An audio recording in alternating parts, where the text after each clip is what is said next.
Hello guys, ആ back പോണതാണ് Michel. ഞാൻ ടെറസിൽ വന്നിരിക്കുക കേട്ടോ. 2 മാസത്തോളമായി, ഏകദേശം 2 മാസമായി എന്ന് വിചാരിക്കണം. ഒരു തേനീച്ചക്കൂടുണ്ടായിരുന്നു.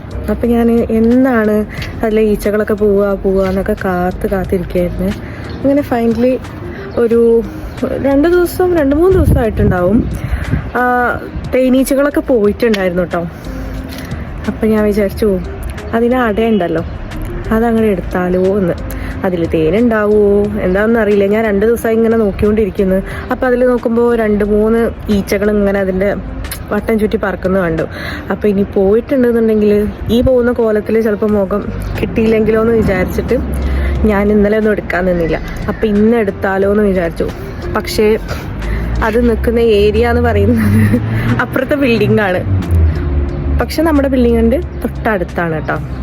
പക്ഷെ പ്രശ്നം എന്താണെന്ന് വെച്ചിട്ടുണ്ടെങ്കിൽ ഈ ടെറസിലെ മറ്റേ ഡിഷുകളൊക്കെ ഉണ്ടല്ലോ, അതൊക്കെ കൂടെ ഈ വേസ്റ്റ് മീൻസ് യൂസ് ചെയ്യാത്തതൊക്കെ കൂടെ ഡംപ് ചെയ്തിരിക്കുന്ന ഒരു കോർണറിലാണ്.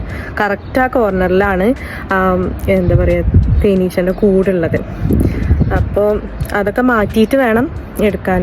ക്യാമറാമാൻ മിഷേലാണ്. ഇതാണ് ഗൈസ് ഞാൻ പറഞ്ഞ കോർണർ. കണ്ടോ, ഈ ടെറസിലുള്ള എല്ലാ വേസ്റ്റും കൊണ്ടുവന്ന് കൂട്ടിയിരിക്കുന്നതാണ്. ഡിഷ്, വയറ്, യൂസ് ചെയ്യാത്ത ആരോ കൊണ്ടുവന്നിട്ട ചെയർ എല്ലാം ഉണ്ട്. ഇതുണ്ട്, ഇത് തൊട്ടപ്പുറത്തെ ബിൽഡിങ്ങാണ്. അതെ, ഈ സൂം ചെയ്തിട്ട് ഈ കാണുന്നുണ്ടല്ലോ, ഇതാണ് അട. എനിക്ക് തോന്നുന്നു 1-2 ഈച്ചകളും കൂടെ അതിൽ ഇരിക്കുന്നുണ്ട്. നമുക്ക് നോക്കി നോക്കാം കിട്ടുമോ ഇല്ലയോ എന്നൊക്കെ. ഒരു പരീക്ഷണമാണ്.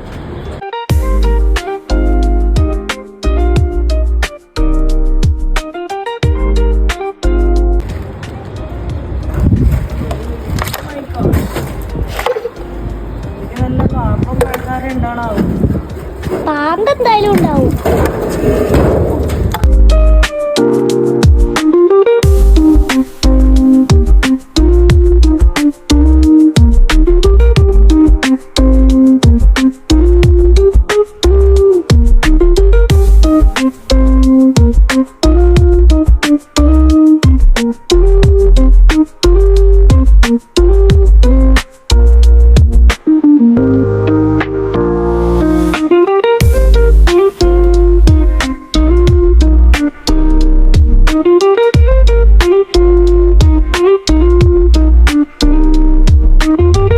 ചതിച്ചതാ ഗൈസ്, തേനീച്ച ചതിച്ചതാ.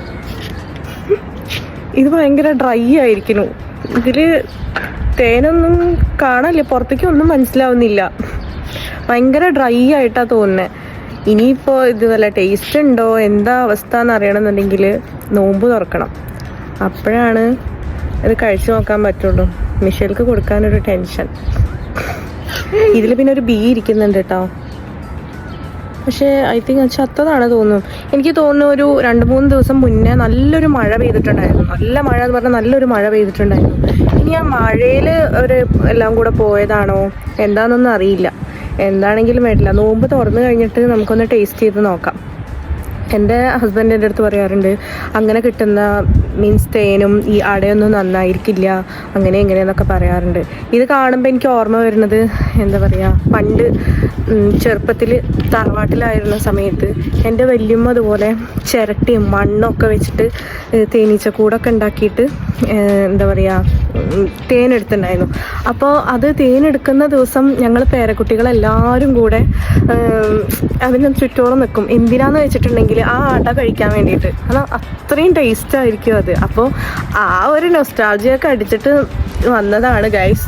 എന്താ അവസ്ഥ എന്നുള്ളത് നോമ്പ് തുറന്ന് കഴിഞ്ഞിട്ട് നോക്കിയിട്ട് പറയാം.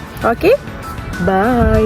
ഒരു തുള്ളി തേൻ പോലും ഇതിൽ നിന്ന് കിട്ടിയില്ല ഗൈസ്. കണ്ടോ, ആ തേനീച്ച തന്നെ ചത്തിട്ടായിരിക്കുന്നത്. പിന്നെ ഇതൊന്നും എടുക്കേണ്ട ടൈം ഇപ്പോഴായിരുന്നില്ല, മുന്നേ ആയിരുന്നു. പക്ഷെ ഇതിനെക്കുറിച്ച് ഒട്ടും അറിവില്ലായിരുന്നു. എന്താ ചെയ്യാം, സാരില്ല. പിന്നെ ഇതിൽ നിന്നൊരു വൈറ്റ് സാധനം കിട്ടിട്ടോ. അത് ആൺതേനീച്ചയുടെ ലാർവയാണെന്നാണ് അറിയാൻ കഴിഞ്ഞത്. എന്തായാലും അതിന് ചെറിയൊരു ടേസ്റ്റ് ഉണ്ടായിരുന്നു. പരാജയം വിജയത്തിന്റെ മുന്നോടിയാണെന്നല്ലേ. അപ്പൊ നെക്സ്റ്റ് ടൈം നോക്കാം. Bye bye.